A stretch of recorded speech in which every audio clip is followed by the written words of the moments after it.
প্রশান, আমার মা মানবে না, আমি তোমাকে বিয়ে করতে পারবো না।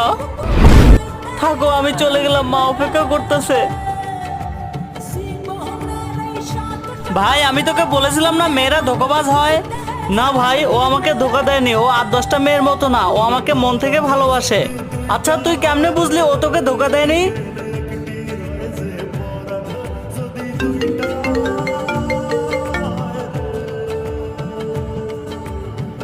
হ্যালো মাম্মা, আমি যদি বিয়ে করি প্রশান্তকে বিয়ে করব, তাছাড়া অন্য কাউকে বিয়ে করব না। আর তুই যদি ওকে বিয়ে করিস, তুই আমার মরা মুখ দেখবি।